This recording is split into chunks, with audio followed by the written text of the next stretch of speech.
Good morning guys. Kukuha tayo ngayon ng kadlong.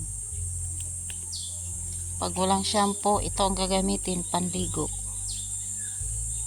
Pang shampoo.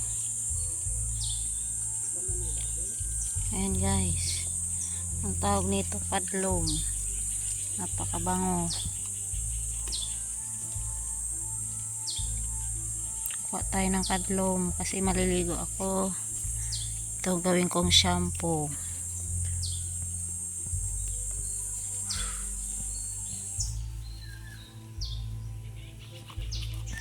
Super bango nito guys.